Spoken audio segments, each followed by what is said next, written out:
Hello, second graders. This is Miss Atako, and today in EL we are going to be reading a story called The Bear and the Bee.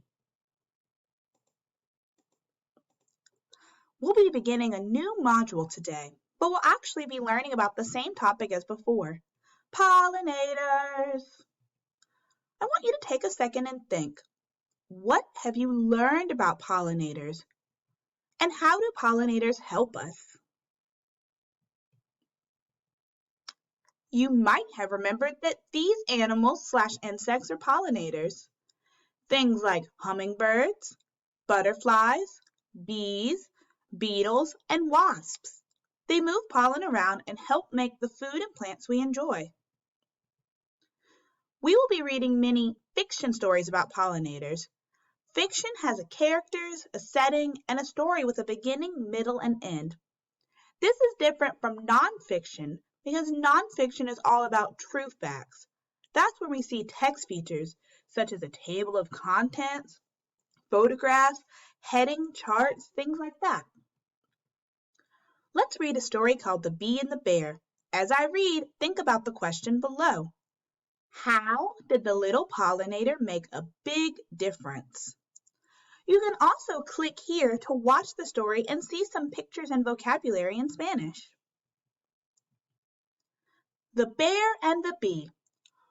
Once there was a pollinator named Little Bee. Little Bee lived in the forest. Little Bee was buzzing by when he spotted Big Bear. Big Bear was taking a nap. Little Bee buzzed close to Big Bear. Suddenly, Big Bear woke up. Oh no! He cried, "Little Bee, you know I could kill you with my giant claws. I will let you live because you make honey, which I love to eat." Little Bee thought. He said, "Big Bear, you are so much larger than me, but one day you might need my help."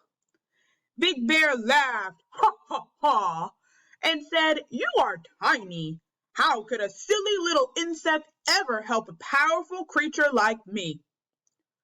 Little Bee thought again. He did not say anything. He just buzzed by and flew away. Later, Little Bee heard a noise. It was a hunter.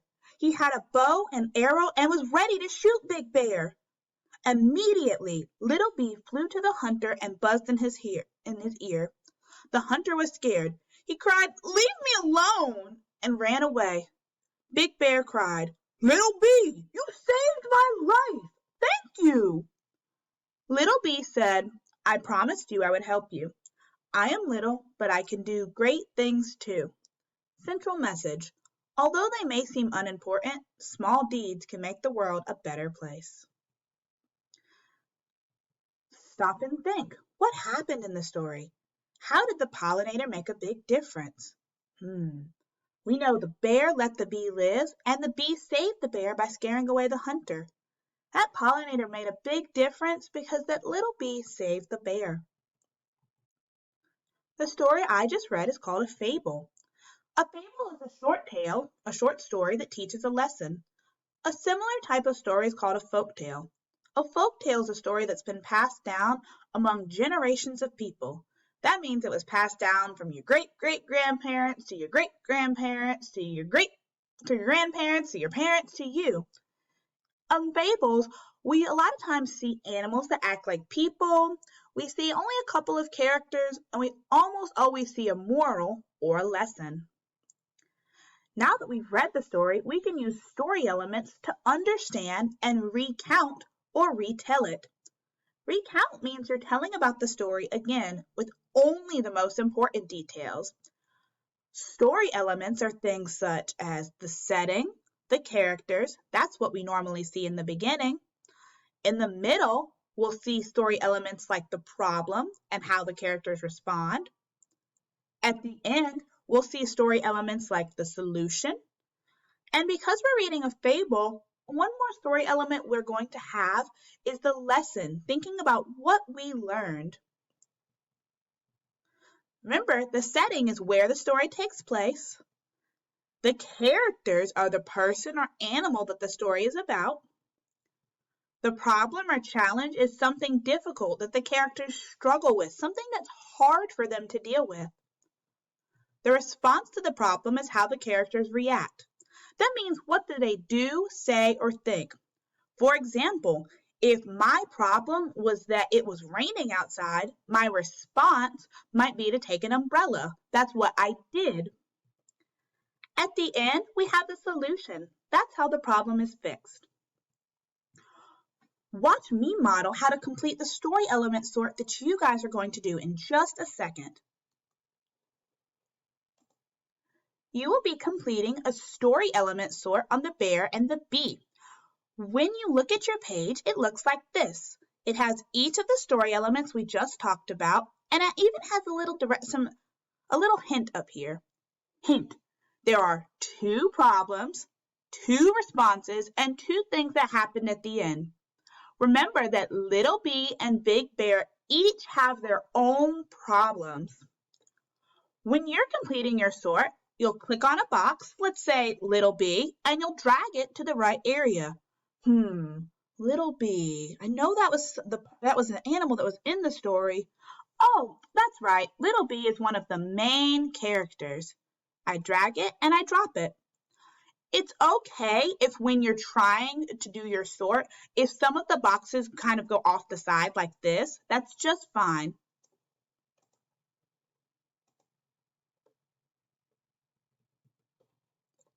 Now it's your turn. You need to reread or listen to me read The Bear and the Bee again. You need to complete the Bear and the Bee story element sort in Google Classroom. When you finish, click Turn In, then come back to this video and check your work. Let's check our work. Who are the characters and what was the setting? 2 of the characters are Big Bear and Little Bee. The setting was in a forest.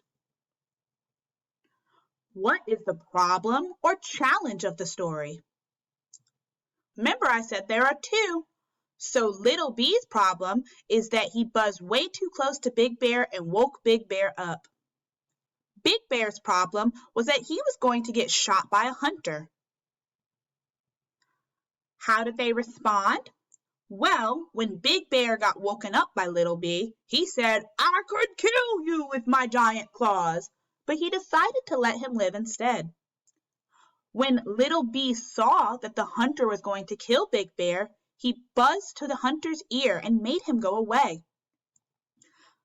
The problem got solved because the hunter cried, "Leave me alone," and ran away. Big Bear was very happy about that. Remember, I said that we're reading a type of story called a fable. Fables and folk tales have central messages. The central message is what the author is trying to teach us. That's also called the lesson or the moral. We can figure out the central message by thinking about how the characters respond to the problem. Remember, the problem was that the hunter was going to kill the bear.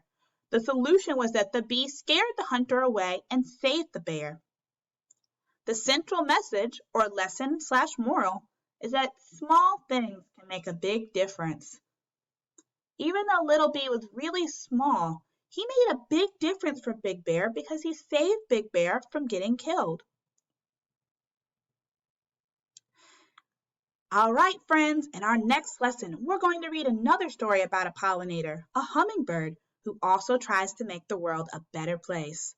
Goodbye, second graders.